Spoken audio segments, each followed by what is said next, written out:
abordaje de la salud mental.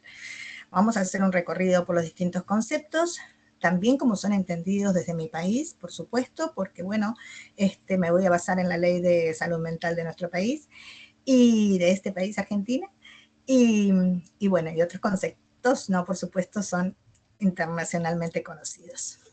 Bien. Esperen que voy a poner la pantalla grande, así pueden verlo ustedes y yo también. Bien, entonces, este documento se los voy a dejar por si después quieren retomar alguna de las ideas que les compartí, se lo voy a pasar a la profesora para que se las pueda hacer llegar. Bien, la interseccionalidad entonces lo podemos pensar como un enfoque, lo podemos pensar como un paradigma, como una herramienta analítica también para estudiar, para entender y responder a las maneras en que diferentes variables se cruzan en la construcción de nuestra identidad y con otras identidades. Yo esto ahora se los voy a graficar para que ustedes entiendan de lo que estoy hablando, ¿sí? Y como estos cruces de variables contribuyen a experiencias únicas y situadas, que nos ubican en distintos lugares del mapa social. Pueden ser en lugares de opresión o en lugares de privilegio. Este enfoque nos permite también apreciar elementos que a primera vista podemos obviarlos, porque bueno, tenemos una mirada naturalizada de las cosas, muchas veces, y de muchas cosas, y que si podemos poner el foco e iluminar esos cruces, y podemos dar cuenta de ello en un análisis, vamos a poder ver la matriz de poder cruzada o imbricada en estas relaciones sociales. ¿Sí? Estas relaciones sociales que terminan produciendo desigualdades y reproduciendo desigualdades si no logramos evidenciarlas, explicitarlas a través del análisis interseccional. Vamos a ver cómo se cruzan estas distintas dimensiones que nos van a posicionar, como les digo, en lugares desiguales, no en lugares diferentes, en lugares desiguales, ¿sí? En lo que es el escenario social. Hay dimensiones que van a ser más estructurantes que otras, ¿sí? Y una primera y un eje articulador va a tener que ver con la pobreza estructural, ¿sí? Con las condiciones de clase social. Vamos a ver cómo la pobreza va a marcar formas diferenciadas de experimentar la vida en los distintos y las distintas personas que compartimos el escenario social. Es una perspectiva política porque es una perspectiva que nos habla del poder, ¿sí? Cuando hablamos de política en este caso estamos hablando de política en términos de lo político, no de los partidos políticos, ¿sí? En términos de lo político, esto quiere decir que vamos a dar cuenta de cómo se constituyen estas relaciones poniendo el foco sobre la matriz del poder, ¿sí? Sobre una matriz crítica. Si vamos a trabajar desde esa matriz y desde esa perspectiva, no podemos obviar las dimensiones de género, de clase, de racismo, o la racialización, como hablamos ahora, ¿no? Y el territorio, o la territorialidad. Esta mirada interseccional, entonces, parte de la hipótesis de que las personas atraviesan opresiones múltiples que son complementarias y funcionales entre sí, y que por lo tanto no pueden jerarquizarse. Es decir, que ninguna opresión es más importante que otra. Sin embargo, sabemos y reconocemos que hay determinadas opresiones que estructuran estas distintas variables que nos van a ir atravesando. Y digo nos, y ahora me adelanto un poquito, porque muchas veces hablamos de la otredad, ¿no? De los otros, de las otras, de nuestros sujetos con quienes estamos llevando adelante nuestras investigaciones, como si fueran unos otros, unas otras, y no nos permitimos reconocer esos lugares comunes en los que resonamos con esas grupalidades con las que trabajamos. Por eso me gusta hablar de esto en plural, porque involucrarnos, porque no dejamos de tener ni nuestro género, ni nuestra clase social, ni nuestras capacidades o discapacidades, ni nuestro color de piel, digamos, también estamos implicados en ese mapa que nos posiciona en diferentes y desiguales lugares. Este cuadro, que por ahí ahora lo ven chiquito, lo van a tener para mirarlo de cerca, es un cuadro que de alguna forma representa estas intersecciones que hablamos cuando hablamos de interseccionalidad. Las de la línea violeta para arriba serían las características del privilegio, y de la línea violeta para abajo las de opresión. ¿Sí? Esto no lo tomen como algo definido y acabado, porque por supuesto estamos hablando de una mirada y una posición situada. Por lo tanto, puede ampliarse, seguramente ampliarse, nunca reducirse, con las características propias de cada territorio, de cada cultura, ¿sí? De cada grupo social. Si ustedes ven en las líneas del privilegio, digamos, del sector para arriba, vamos a encontrar el generismo, el androcentrismo, el racismo, el eurocentrismo, el heterosexismo, el capacitismo, el elitismo, ¿sí? Acá no dice el nombre, pero en Argentina decimos la discriminación por edad, hablamos de edadismo. Cuestiones vinculadas a la apariencia, el sesgo de clase, el sesgo del lenguaje, el colorismo respecto a al color de la piel, la opresión religiosa y lo vinculado a la procreación, ¿sí? Entonces, esas son las categorías que las podemos nombrar como conceptualizando cada una de las características, ¿sí? Entonces vamos a encontrar que en los lugares de privilegio, por ejemplo, en lo que tiene que ver con el capacitismo, vamos a encontrar a las personas que no tienen ninguna discapacidad o no reconocen tener una discapacidad, por lo menos evidente o explícita, o sin diversidad funcional. Acá este concepto de diversidad funcional es un concepto muy europeo, pero bueno, acá en Argentina se empezó también a incorporar. Bueno, entonces, por supuesto que en el lugar de privilegio vamos a encontrar a las personas que carecen de alguna discapacidad y en el lugar de la opresión a las personas con discapacidad o diversidad funcional. Vamos a encontrar en los lugares más privilegiados a las personas jóvenes, y no estoy hablando de adolescencias, estoy hablando de juventudes, por sobre las personas viejas o adultas mayores. A las personas de clase media y alta en los lugares de privilegio por sobre las personas de clase trabajadoras o empobrecidas. Así podemos ir mirando cada una de las categorías, ¿sí? Hombre por sobre mujeres, blancos por sobre personas racializadas, personas de origen europeo por sobre personas no europeas, personas de religiones mayoritarias por sobre otro tipo de religiones minoritarias, y así, sucesivamente, en cualquier categoría que pensemos, vamos a encontrar estos lugares desiguales, ¿sí? Recuerden que hablábamos de una combinación de opresiones, por lo tanto, no es que una mujer solo por ser mujer va a ocupar un lugar de opresión. Seguramente que sí en relación al hombre, y después vamos a ver por qué. Pero si además esa mujer es una mujer racializada, es una mujer con discapacidad o analfabeta, por supuesto que el lugar de opresión va a ser mucho más profundo, ¿sí? Y así con cualquier tipo de cruce que hagamos en este cuadro. Entonces, el abordaje desde el enfoque interseccional supone dimensionar el impacto de pertenecer a alguna de las identidades oprimidas con otras opresiones simultáneamente, como les decía recién en el caso de la mujer racializada y con discapacidad y pobre, ¿no? En el marco de sociedades que son profundamente desiguales, factores como la edad, la condición socioeconómica, la presencia de una discapacidad, la diversidad corporal, ¿sí? Que no estaba en el cuadro, pero es algo que también podemos incorporarlo. En Argentina es una de las causas en los jóvenes y en las jóvenes de mayor grado de discriminación, ¿sí?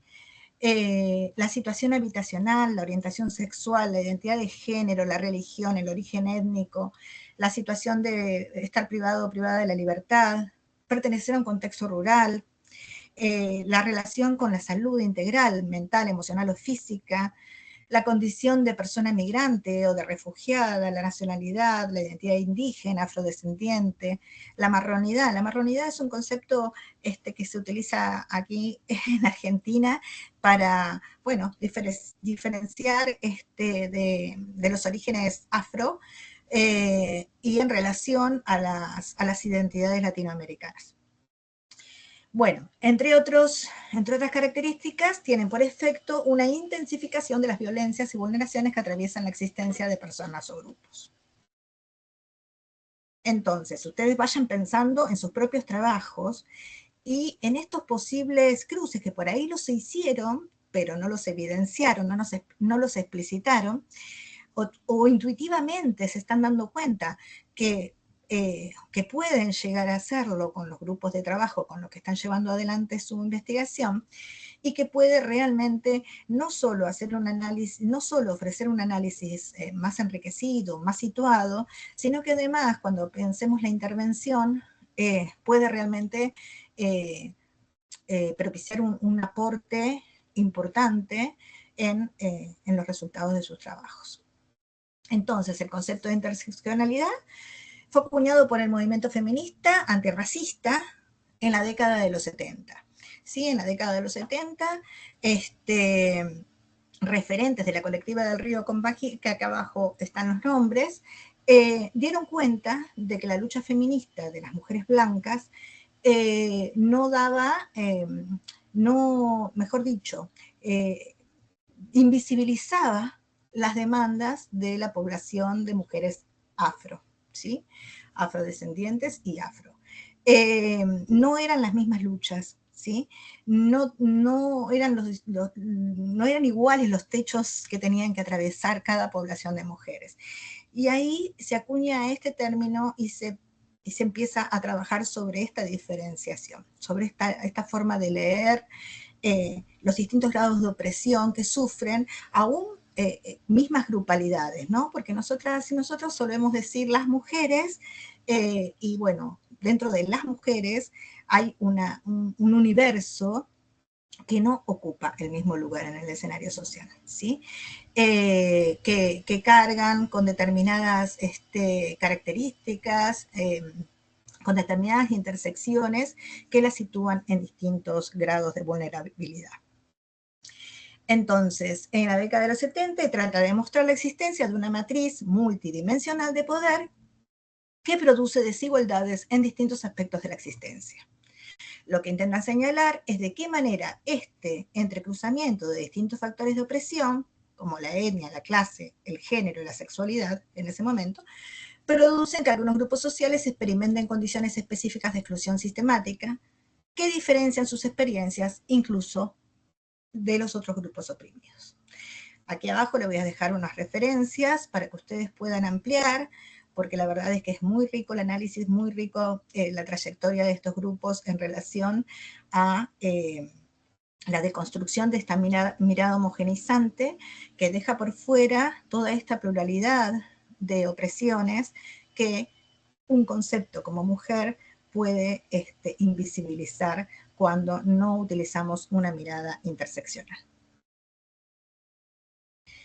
Bien, veíamos dentro de las categorías de opresión y dentro de las categorías de privilegio que podríamos reunir una identidad, como les dije yo, una mujer racializada con discapacidad y pobre, ¿no? A través de, tomando algunas de estas características que nos marcaba el cuadro. Cuando nosotras y nosotros empezamos a tomar conciencia, a evidenciar estas desigualdades, nos damos cuenta que hay unos o unas y unos otros o unas otras, ¿sí? Esta otredad no es una construcción actual, una construcción del momento, ¿sí? Esta es una disputa política, ideológica, un paradigma, digamos, que se establece desde el siglo XIX por lo menos, y que aún tiene ecos y repercute en nuestra cotidianidad, donde todavía una parte de las producciones pseudocientíficas ordena con insistencia en torno a la noción de la raza o la biología, construidas como noción de verdad o evidencia. Este modelo, que aún persiste y resiste, se lo ha denominado paradigma de la normalidad. ¿Eso qué quiere decir? Que hay unos otros que se corresponden al paradigma de la normalidad, de lo normal, y otras personas que quedan por fuera, otras identidades que quedan al margen, ¿sí? En distintos grados, pero al margen.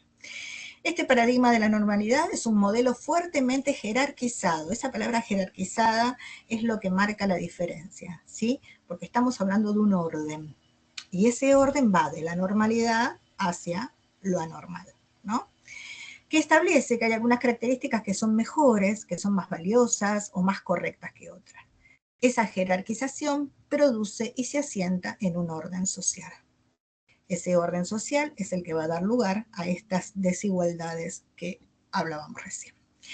De esta forma se construye una supuesta otredad donde un otro, una otra, que es diferente al sujeto universal, a ese sujeto normal del paradigma de la normalidad, con características sumamente específicas, como ser un varón blanco, cis heterosexual. Si no saben qué es cis heterosexual, después se lo explico, pero les adelanto que un varón cis heterosexual es un varón como lo entendemos vulgarmente, un varón que tiene unos genitales que se le corresponden al ser varón, una identidad de género que se le corresponde a la del varón, y una expresión de género, o sea, se muestra como un hombre. Por lo tanto, es lo que llamamos un hombre en el paradigma de la normalidad. Entonces, un varón blanco, cis heterosexual, occidental, no migrante, de clase alta y sin discapacidad. Sería como el estandarte del sujeto universal del paradigma de la normalidad, ¿no? Lo que lejos de representar a la humanidad, solo refuerza dispositivos de opresión. Como consecuencia de ello, la otredad se constituye con características incorrectas, marginales, criminalizadas y negativizadas. ¿Vamos bien? ¿Voy muy rápido? Ustedes me dicen por audio, porque si no, no escucho. Vamos bien, profe. Vamos bien. Bien. Bien. Acá hice un breve resumen, podríamos hablar de muchas más identidades que conforman la otredad, pero nombré como las más vulnerabilizadas, ¿sí? Tenemos a la población afrodescendiente, a la población migrante y de refugiados y refugiadas, a las personas privadas de la libertad y liberadas, a las mujeres, a los pueblos indígenas, a la diversidad sexual, a las personas con discapacidad, a las personas adultas mayores, a los niños, niñas y adolescentes y a la diversidad religiosa. Podríamos nombrar otro montón de grupos, comunidades rurales, comunidad judía, árabe, gitana, colectividades latinoamericanas, colectividades asiáticas, ¿qué más? Bueno, personas con situaciones de salud específicas, personas con VIH, ¿sí? Personas en situación de prostitución o trabajadoras sexuales, personas en situación de calle, veteranos de guerra, activistas, militantes políticos, militantes políticos o políticas. Bueno, dentro de estos grupos, que son grupos históricamente vulnerados, son aquellos grupos que les llamamos minorías, que bueno, yo no sé qué tan minorías son si las integramos, ¿no? Bueno, podemos reconocer entonces en esa otredad estas y otras identidades. Si quieren sumar, me dicen. ¿Cómo se construye esa otredad? ¿No? Hablábamos del paradigma de la normalidad. ¿En qué se ha apoyado el paradigma de la normalidad para hacernos creer que bueno, que somos personas, por ejemplo, en mi país, cuando hago trabajos con niños y niñas y les pregunto acerca de su identidad, de su origen familiar, esto me viene sucediendo hace por lo menos 7 años, ¿sí? Que hago esta experiencia. Y no solamente niños y niñas, también adolescentes. Cuando les hago la pregunta acerca de la identidad de su familia, solo reconocen los orígenes europeos. Cuando les pregunto acerca de los otros, de las otras que no son europeos o europeas, me dicen que no son nada. Entonces, ¿cómo logra el paradigma de la normalidad atravesar nuestras subjetividades y hacernos creer que por lo menos en este ejemplo, somos descendientes europeos, europeas, y no latinos o originarios. Este ejemplo que les traigo acá es un ejemplo común, pero bueno, reconocible, donde todas y todos seguramente van a reconocer alguna de los ejemplos, y tiene que ver con la construcción del género, ¿sí? Podríamos hablar de la construcción identitaria a nivel cultural, pues como recién les comentaba, podríamos hablar de discapacidades, podríamos hablar de cualquiera de las características del cuadro.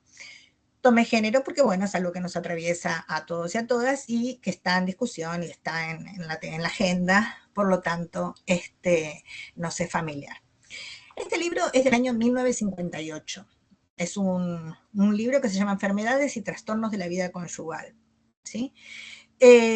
Pueden buscarlo en internet, van a encontrar un montón de páginas más, donde, por ejemplo, yo no lo encontré rápidamente, al que tenía guardado, donde hablaba de la mujer y la sensibilidad, del hombre y la materialidad, de la mujer y su afición por gastar dinero, y el hombre en relación al trabajo. Bueno, y en estas imágenes van a ver que describen a nivel anatómico cómo debe ser un hombre y cómo debe ser una mujer, ¿sí? El hombre tiene que tener determinadas características en su rostro, en su nariz, en su corporalidad, en su voz, ¿sí? En su forma de andar, en su carácter, en su vanidad, dice acá, en su forma de expresarse. Entonces, un hombre no puede tener afición por los trabajos de la casa, no puede tener voz aguda, no puede ser vanidoso, coqueto, no puede ser tímido, ¿sí? Estos eran signos de alerta que identificaban para ver si había que intervenir y hacer algún tipo de tratamiento, ¿no?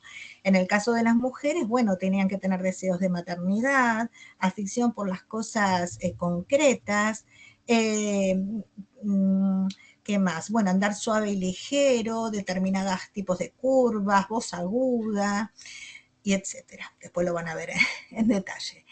Entonces, ustedes piensen, con todos los discursos con los que interactuamos constantemente, ¿no? Que van reforzando estos modelos. Si bien ustedes me pueden decir, bueno, hoy en los libros no aparece esto, no, por supuesto que no aparece esto, pero sin embargo, aparecen estas características traducidas con otros formatos, ¿sí? Ya no nos dicen que el hombre tiene que tener determinada voz o determinadas cualidades, simplemente las tiene, ¿no? Si ustedes ven las imágenes de los superhéroes, por ejemplo, son musculosos, tienen voz de hombre, no sé, no se los ve haciendo comida, ni siendo tímidos o tímidas, ¿no? Son fuertes, son valientes. Bueno, todas esas características que hoy se le atribuyen, no sé, a un superhéroe o a un galán de una película, de una telenovela, de una serie, siguen, permeando nuestra industria cultural, ¿sí? En las publicidades, ya sea por acción o omisión, ¿no? Ustedes piensen cuántas publicidades ven a diario en los que haya mujeres gordas, hombres gordos. Y si aparecen hombres o mujeres gordas, por ejemplo, ¿qué tipo de características se les atribuyen? Pueden ser personas que son graciosas o muy bondadosas o patologizadas, ¿no? Si aparecen personas con discapacidad, ¿dónde hay publicidades con personas con discapacidad? Quizás alguien me diga, sí, yo vi una. Bueno, una. ¿Cuántas vemos a diario? ¿Sí? ¿Qué lugar hay en los medios de comunicación para un comunicador o una comunicadora que tenga determinado timbre de voz, no tan característico, digamos, de los locutores y las locutoras? Si no son locutores o locutoras, tienen que tener igual voz de locutor, ¿no? Bueno, así con todas las cuestiones que querramos pensar, ¿sí? El color de la piel, cuánta diversidad vemos en las producciones culturales. Pensemos en nuestras familias, pensemos en nuestros amigos y amigas, en nuestros vecinos y vecinas. ¿Hay personas como ellos y ellas en la televisión? ¿Hay personas como ellos y ellas en el cine? Bueno, hay personas como ellos y ellas graficando, ilustrando una novela gráfica o un manual escolar. Esas son formas de ratificar y consolidar el modelo de la normalidad.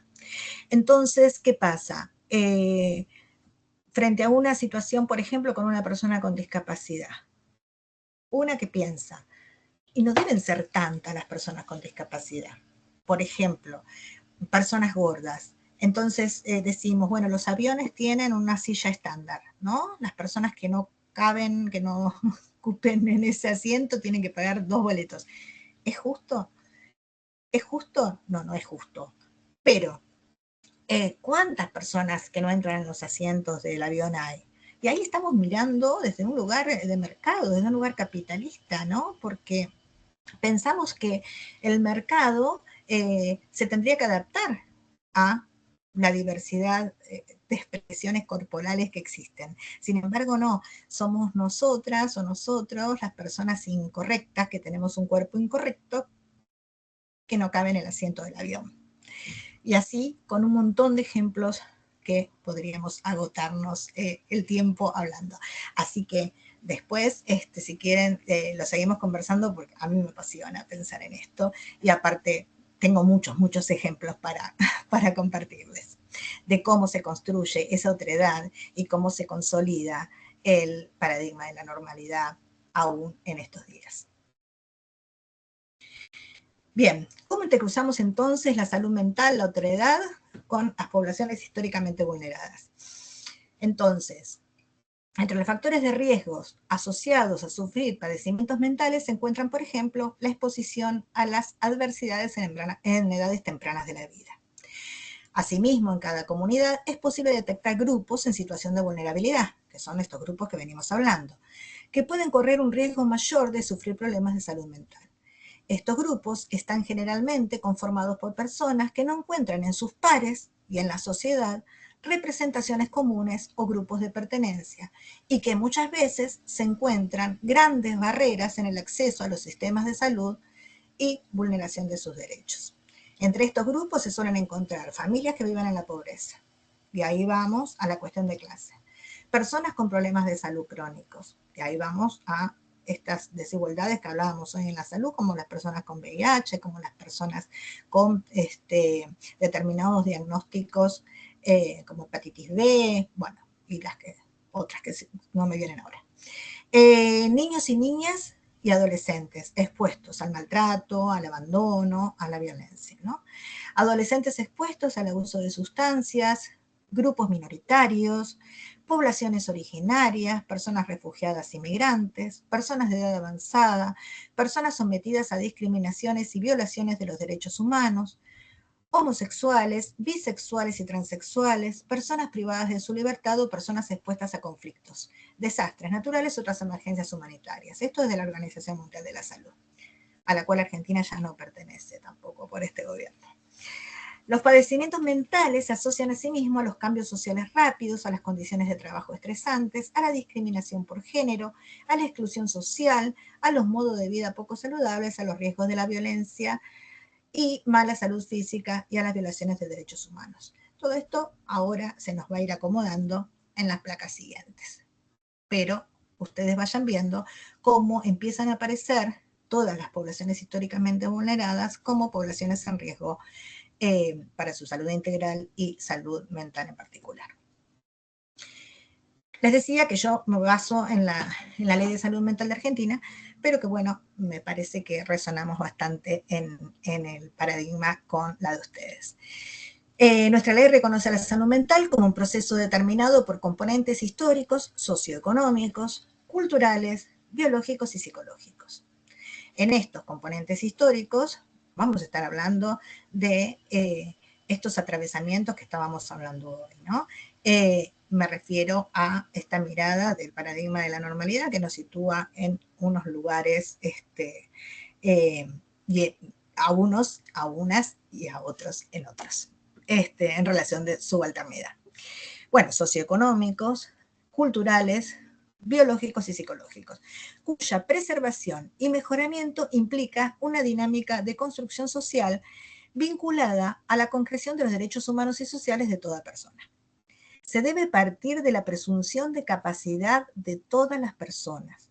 En ningún caso puede hacerse diagnóstico en el campo de la salud mental sobre la base exclusiva de su estatus político o socioeconómico, pertenencia a un grupo cultural, racial o religioso, demandas familiares, laborales, falta de conformidad o adecuación con valores morales, sociales, culturales, políticos o creencias religiosas prevalecientes en la comunidad donde vive la persona. Tampoco por elección o identidad sexual. La mera existencia de antecedentes de tratamiento u hospitalización, o sea, tampoco puede ser hacerse un diagnóstico en relación a los antecedentes, digamos, de la persona en relación a algún tratamiento anterior u hospitalización. En el artículo 4 dice que las adicciones deben ser abordadas como parte integrante de las políticas de salud mental. Y en el artículo 5 dice que la existencia de diagnóstico en el campo de la salud mental no autoriza en ningún caso a presumir riesgo de daño o incapacidad, lo que solo puede deducirse a partir de una evaluación interdisciplinaria de cada situación particular en un momento determinado. La ley define la salud mental como comunitaria, asumiendo que los procesos de determinación del proceso salud, enfermedad, atención y cuidado se producen en el ámbito de lo social y solo son comprensibles si se los contextualiza. ¿Sí? Esto de mirar el todo, ¿no? Y ese todo, cómo nos atraviesa en nuestra construcción subjetiva. Se puede decir que la configuración que ha adquirido el campo de la salud mental comunitaria es el resultado del pasaje de la psiquiatría a la salud mental, es decir, el abandono de una concepción biologicista centrada en trastornos individuales con una terapéutica asilar por una conceptualización en la que entran en consideración las condiciones de vida de las personas y de los colectivos sociales.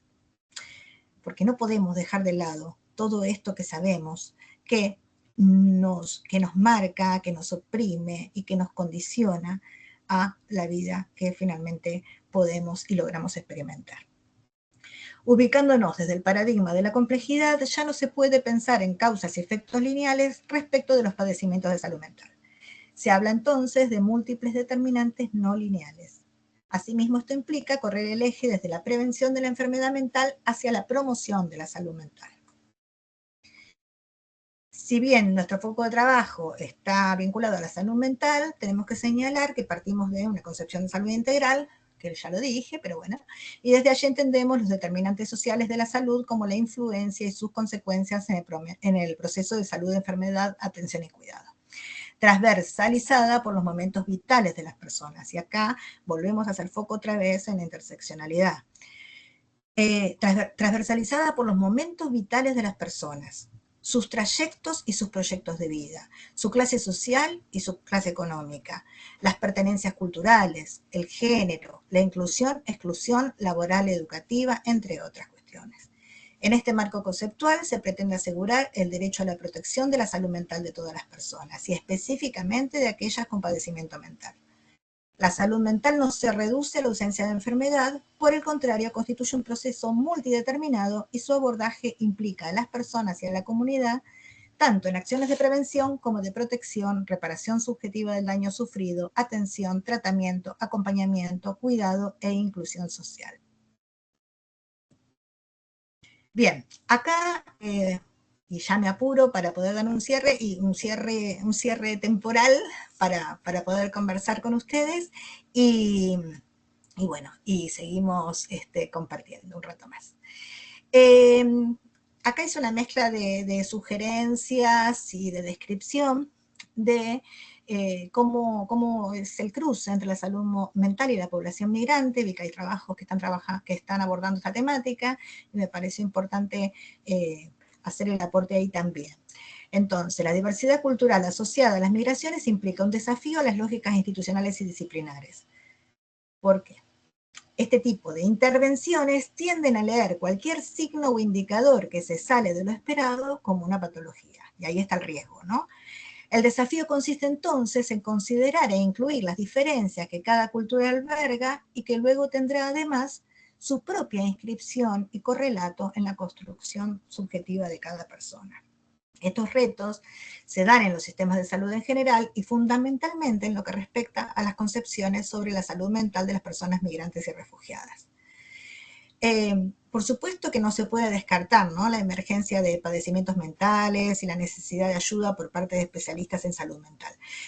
Pero esto no debe llevar a la universalización diagnóstica. Es decir, no puede ni debe afirmarse que todas o la gran mayoría de las personas migrantes o refugiadas presentan padecimientos mentales o patologías psiquiátricas adjudicadas al hecho de ser migrantes o solicitantes de asilo, o a las experiencias vividas por el proceso migratorio. Por ejemplo, si el ejercicio de los derechos sociales se encuentra vulnerado, se corre el riesgo de adjudicar a trastornos psíquicos o supuestos traumas intrínsecos un malestar que es una consecuencia esperable derivada de vivir en desigualdad de oportunidades o de enfrentar situaciones extremas de violencia, incertidumbre, escasez, etc. Asimismo, si migrantes y refugiados o refugiadas necesitan apoyo psicosocial y en particular atención en salud mental, es necesario indagar sobre experiencias asistenciales previas, sus trayectorias biomédicas, populares, alternativas, autoatención, sus redes y sus apoyos. Es importante también conocer cuál es su lengua de origen, para no asumir silencios como lentitud o como ignorancia, ¿sí? El respeto hacia la diversidad de creencias, cultos y opiniones es altamente importante cuando se trabaja con personas migrantes para evitar un mayor factor de estrés. En este escenario, el estrés se provoca, por ejemplo, cuando una persona quiere imponer sus creencias en vez de respetar las de la otra persona, o al intentar explicarle los beneficios que obtendría si se sometiese a las recomendaciones de médicos de otra cultura que no es la propia. Esto lo he visto claramente en educación, en el ámbito educativo. Muchos niños y niñas pertenecientes a países limítrofes y también de nuestro propio país, de la zona del norte, hablan en sus lenguas originarias. Entonces el castellano, el español, es su segunda lengua. Y muchas veces, al no conocer los maestros, las maestras, esta realidad que ellos y ellas la viven en la intimidad de sus hogares, pero no la trasladan a la escuela por muchos motivos. Ustedes piensen que muchas lenguas originarias fueron prohibidas, por lo tanto, los padres y las madres de esas infancias les avergüenza que sus niños y niñas lleven su lengua a la escuela. Por lo tanto, los maestros y las maestras no conocen esa realidad y piensan que el niño o niña, no sé, tiene dificultades de aprendizaje cuando en realidad ese niño o niña está haciendo un sobreesfuerzo para hablar en una lengua que no le es propia. Esto también se traduce en las cuestiones vinculadas a la salud, a las entrevistas y a los trabajos con personas de otros pueblos originarios o de poblaciones migrantes, para tenerlo en cuenta, ¿sí? Bueno, acá vamos a meternos con salud mental y género. Hay varios estudios que vienen trabajando este tema, lo pueden ampliar, ¿sí? Ahí yo nombro algunos autores, autoras para que amplíen, pero bueno, esta diferenciación que marcaba hoy en relación a la opresión y a los privilegios, las mujeres hemos estado situadas en un lugar de opresión durante muchísimos años, ¿sí? Desde el derecho al voto, desde el derecho al voto hasta decidir sobre nuestro propio cuerpo hoy, ¿no? Es un montón. Es un montón lo que hemos atravesado para conquistar derechos que el varón tenía garantizados. Esto no es una cuestión de varones contra mujeres, ¿sí? También los varones, los hombres, están también cumpliendo un rol dentro de esta cultura y dentro de esta dinámica de poder. No todos los hombres, si lo miramos con perspectiva interseccional, no todos los hombres ocupan el mismo lugar también dentro de lo que es el escenario social del campo opres, ¿sí? También dentro de esa grupalidad hay hombres con mayores privilegios que otros. Pero entre mujeres y hombres, por supuesto, la mujer ha devenido en el lugar de subalterna por muchos años y aún hoy se sigue manifestando esta desigualdad en el ámbito laboral, en el ámbito de acceso a determinados derechos. Este lugar de subalternidad nos pone en un lugar también de fragilidad respecto al riesgo en los padecimientos mentales. De hecho, si ustedes ven estadísticas, el número de mujeres con patologías vinculadas a la salud mental es mucho más amplio que el de los hombres. Y las características de unas y de otras y de otros diagnósticos para las mujeres son mucho más discapacitantes que para los hombres, ¿sí? Esto es cuestión de mirar cualquier encuesta, ¿eh? Bien. ¿Qué les puedo contar de esta plaquita? Bueno, de allí que en gran medida las conquistas en el marco político, en términos de derechos de las mujeres y disidencias, que ahora voy a explicar qué es, se muestran aún sin efectos concretos en la vida cotidiana de muchas mujeres, niñas y adolescentes, y disidencias sexogenéricas. Cuando hablamos de disidencias sexogenéricas, hablamos de diversidad de género y sexual, ¿sí? O sea, la población LGBT y Q+. Que se ve arrastrada producto de las violencias, la desigualdad social, económica, la sobrecarga en las prácticas de cuidado, ¿sí?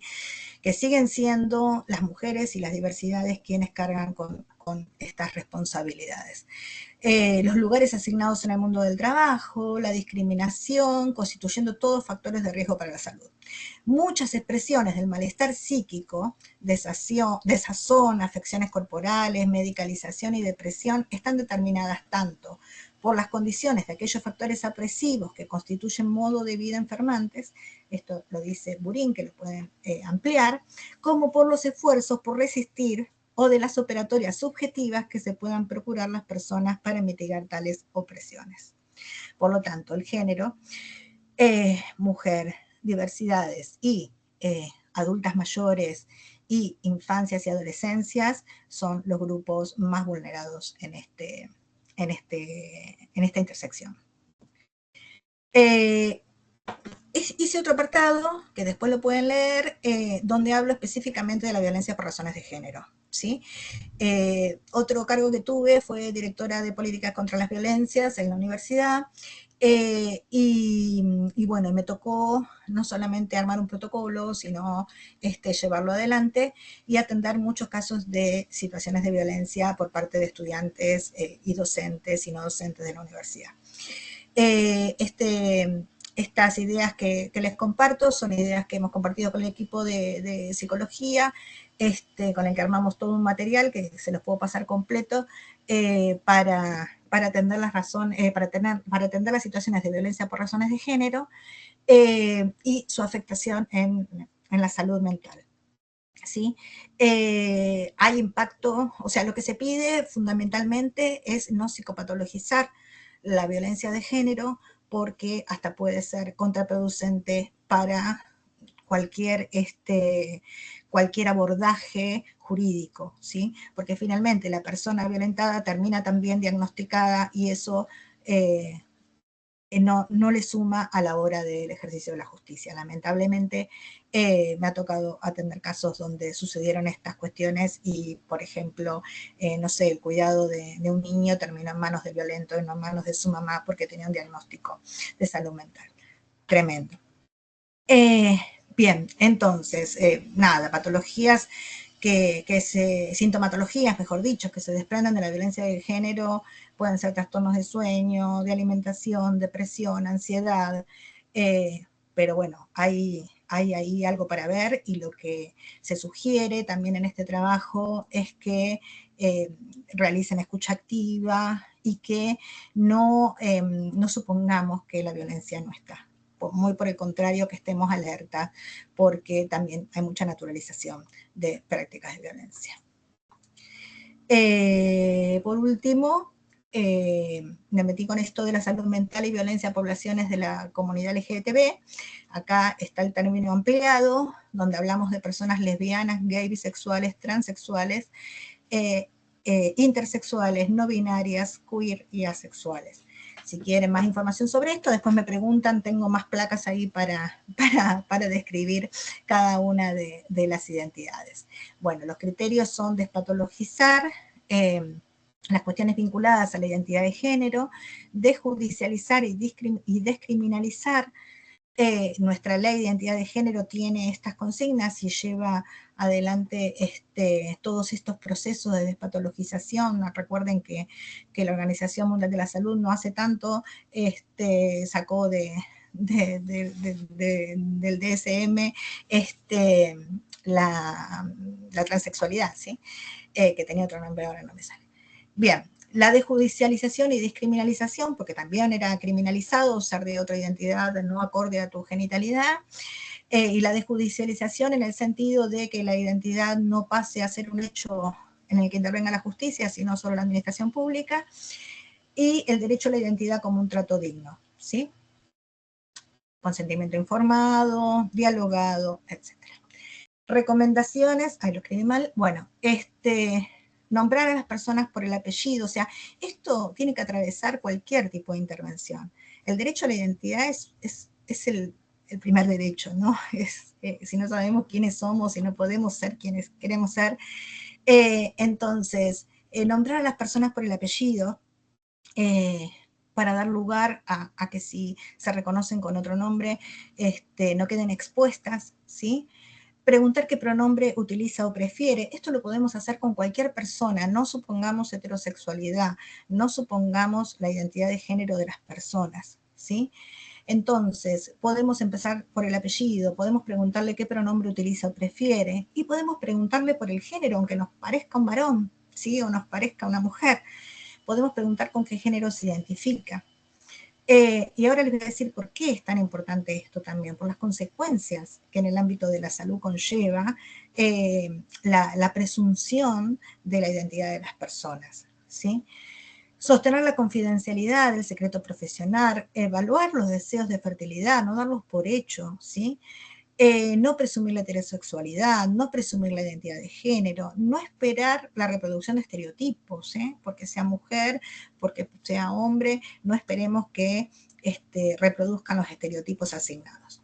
Realizar exámenes periódicos de salud según recomendaciones para la población en general, no específicamente. Indicar tratamientos profilácticos post-exposición en caso de estar con personas con VIH y que el preservativo se haya roto, promover la articulación con la comunidad y las organizaciones LGBT, no utilizar datos de las personas de la comunidad para investigaciones sin consentimiento, promover la autonomía de las personas que consultan, decisiones informadas sin marcar caminos a seguir, desaconsejar el uso de tratamientos clandestinos de modificación corporal, asesorar sobre tratamientos seguros, tener un recursero, nosotros decimos recursero a un material con datos, con direcciones, para ofrecerle a nuestras personas con las que trabajamos, ya sea en investigación o ya sea en un consultorio. Maternidad y paternidad trans, manejarse en pos de la identidad de género correspondiente, no en relación a su biología, sino a su identidad de género. Y en todo caso, reconocer, no estar informado ni informada y prometer las averiguaciones correspondientes para dar una respuesta a futuro. Hay unos materiales que yo no los traje para compartir hoy, pero se los puedo compartir o los pueden buscar en internet, donde hay consultas médicas de personas donde el médico o la médica supone la identidad de género del consultante. Entonces, se ven las dos situaciones, ¿no? Donde la persona supone por la apariencia y donde la persona pregunta. Y son dos entrevistas diferentes, ¿sí? En una, el médico o la médica puede hacerle un aporte a su consultante, y en la otra directamente ni la persona que va a la consulta no puede ni decirle cuál es la problemática real que está atravesando, porque se da cuenta de que el médico o la médica no lo está pudiendo ni ver, ¿sí? Bien, acá hay unas recomendaciones para niñeces y adolescencias trans. Y la pregunta es, ¿por qué reflexionar la perspectiva de género en el interior de los equipos de salud? Para garantizar el derecho a la salud, mejorando la accesibilidad y calidad de la atención integral de la salud. porque como efectores de salud y como parte de la comunidad nos corresponsabilizamos en la aplicación, promoción y defensa de los derechos humanos, para dar cumplimiento a los marcos normativos vigentes, para posibilitar la revisión crítica de las prácticas de salud, revisando nuestros presupuestos, nuestras creencias y actitudes que reproducen inequidades, para co-construir un sistema de salud donde haya lugar para todos, todas y todes. El derecho a la salud es uno de los derechos humanos fundamentales de todas las personas y por lo tanto es indivisible del ejercicio de otros derechos, como el derecho a la identidad, a condiciones de vida digna, al trabajo, a la vivienda y a la educación, entre otros. Y cierro con una frase de Ramón Carrillo, este médico argentino, que dice: frente a las enfermedades que genera la miseria, frente a la tristeza, la angustia y el infortunio social de los pueblos, los microbios como causas de enfermedad son unas pobres causas.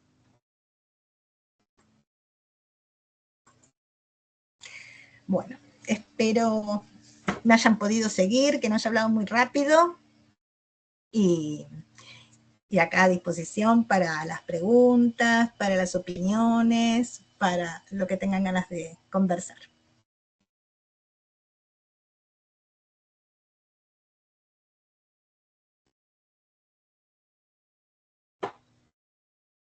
Muchas gracias, profe, por todo lo que usted nos ha contado el día de hoy. Me parece muy interesante tanto a nivel de investigación como de procesos de acompañamiento, ¿no? Y bueno, quisiera preguntarle a nuestro público que